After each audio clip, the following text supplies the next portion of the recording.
बात ये समझी कि ये सवाल जो है ये आगे चल के मालेगांव के मुसलमानों के साथ पूरे हिंदुस्तान के मुसलमानों को शक के घेरे में ले आएंगे।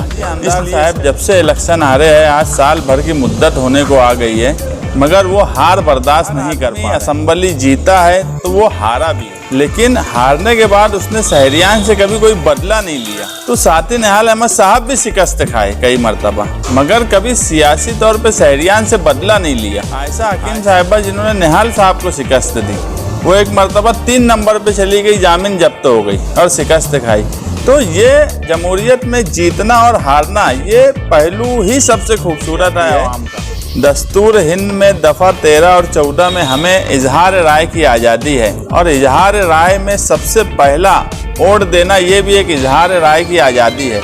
यहाँ से जो तहरीक उठती है वो पूरे मुल्क में जानी जाती है। यहाँ से यहाँ का आदमी उसे बदनाम करने की कोशिश करेगा तो मालेगांव के नाम से वो पूरे मुल्क में देगा। ऐसे में अगर हमारी कौम में मीर जाफ़र और मीर कासिम की तरह काम किया जाएगा तो वो हम बर्दाश्त नहीं करेंगे। और जानबूझ के इसे हिंदी अखबारों और मराठी अखबारों में दिया जा रहा है ताकि ये दूसरे लोग पढ़े, और जब लॉकडाउन के बाद एनआरसी का सवाल खड़ा हो तो उसका फ़ायदा फिरका परस्त इनके नाम से। हमारी कौम में अगर कोई मीर जाफ़र मीर कासिम बन रहा है तो उनको भी हम बराबर जवाब देना जानते हैं जमहूरी अंदाज में, और उनको भी। मगर इसको अवामी सवाल बना देना और हिंदी मराठी अखबारों में देना, ये कहीं ना कहीं मुसलमानों को शक के घेरे में खड़ा करने की एक साजिश है। तो ये बात ही एकदम बकवास है।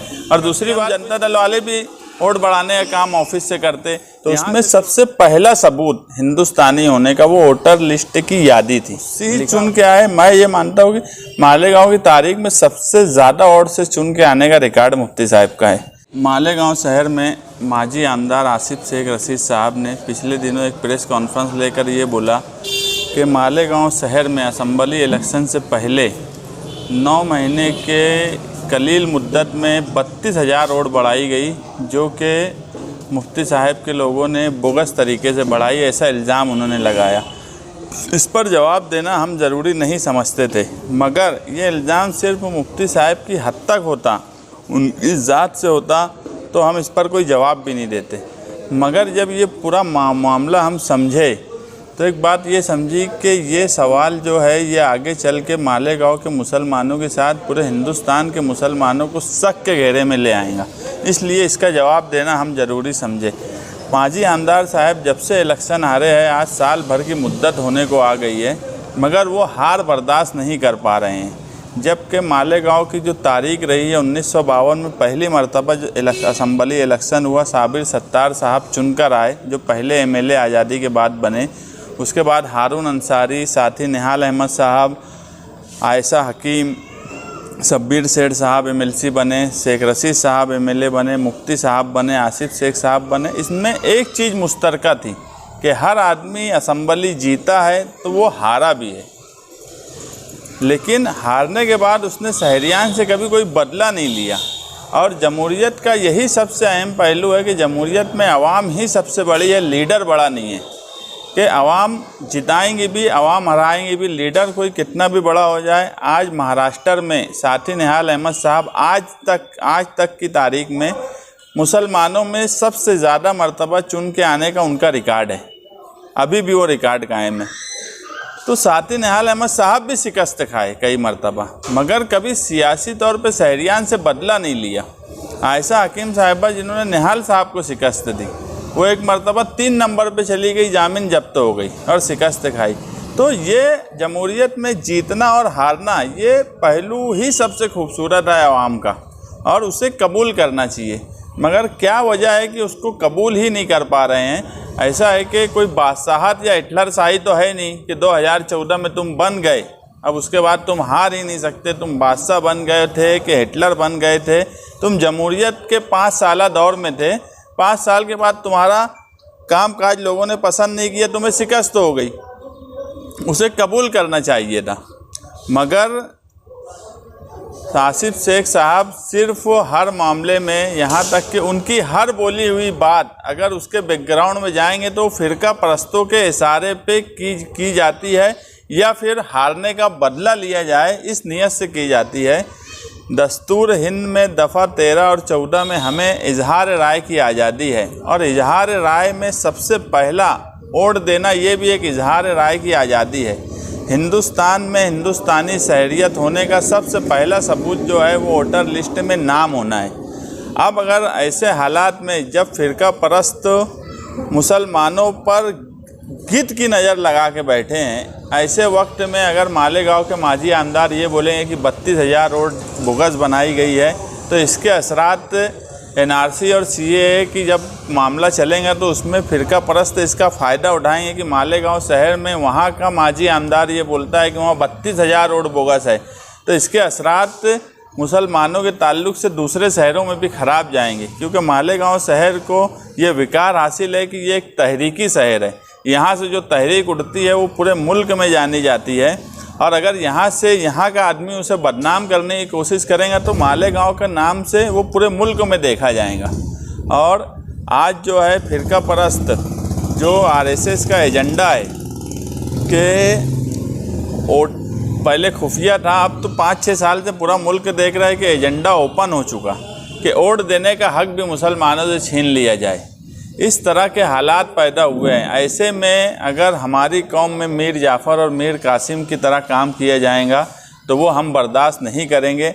हमारी ज़ात तक अगर बोला जाता मुफ्ती साहब को, अब्दुल्ला भाई बाजू में बैठे हैं, मैं हूँ, या हमारे किसी और भी वर्कर या लीडर को बोला जाता ज़ाती तौर पे, तो हम उस बात को इतना बुरा नहीं मानते। मगर ये जो सवाल है ये मालेगांव के मुसलमानों को, पूरी कौम को मशकूक कर दिया, और जानबूझ के इसे हिंदी अखबारों और मराठी अखबारों में दिया जा रहा है ताकि ये दूसरे लोग पढ़े, और जब लॉकडाउन के बाद एनआरसी का सवाल खड़ा हो तो उसका फ़ायदा फ़िरका परस्त इनके नाम से उठाएंगे।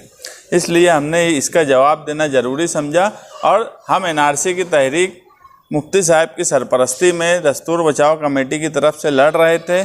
जब अगर ये मामला अगर सरकार ने वापस लाने की कोशिश की तो हम सरकार को भी जवाब देंगे, और हमारी कौम में अगर कोई मीर जाफ़र मीर कासिम बन रहा है तो उनको भी हम बराबर जवाब देना जानते हैं जमहूरी अंदाज में, और उनको भी जवाब दिया जाएगा।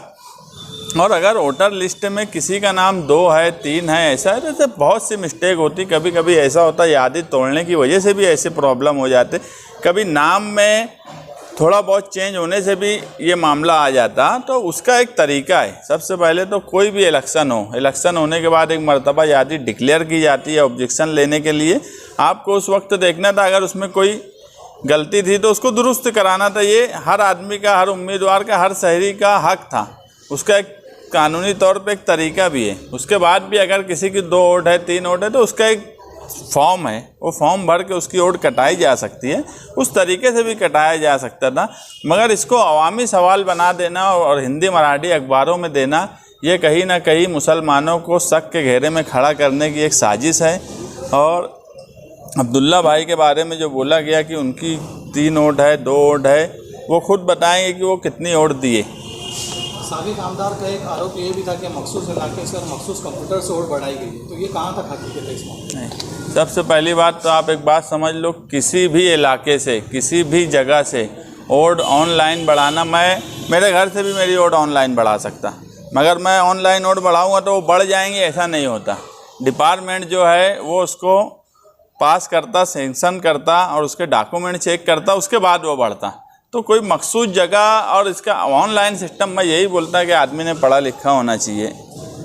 सवाल यह है कि तुम जब कहीं पर भी बैठेंगे तो ऑनलाइन के लिए कोई मखसूस जगह का सवाल नहीं है। मैं मेरे घर पे बढ़ा लूँगा, मैं मेरी ऑफिस पे ऑनलाइन बढ़ा सकता, मैं कहीं से भी बढ़ा सकता, लेकिन डिपार्टमेंट जो है वो उसको देखने के बाद ही उसको मंजूरी देगा। तो ये बात ही एकदम बकवास है।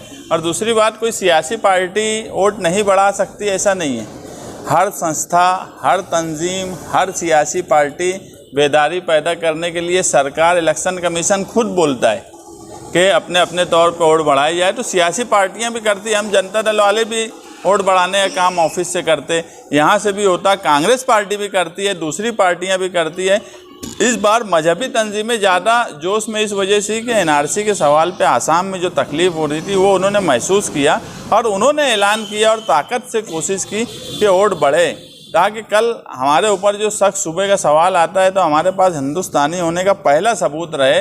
इसलिए इस मरतबा पहले से वोट कुछ ज़्यादा बड़ी होंगी, लेकिन वो बोगस है ये बोलना, ये मशकूक करना है। अब्दुल्ला साहब, आपके ऊपर ये इल्ज़ाम है कि आपकी 3 वोट है और आपने 3 वोट दी थी असेंबली इलेक्शन में। आप इसके बारे में क्या बोलना चाहिए? अभी तक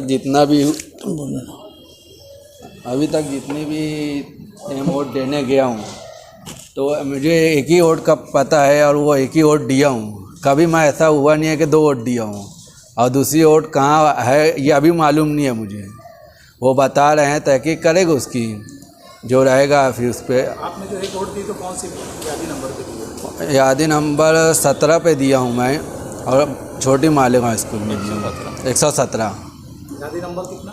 आपको पता है कि आपकी 2 वोट आती है, 3 पता है कि नहीं? पहली बात तो मुझे अभी तक जो इल्म है मेरी एक ही वोट आती है और वही एक वोट आज तक मैंने दिया है जो यादी नंबर 117 में है और छोटी मालेगांव स्कूल में आती है।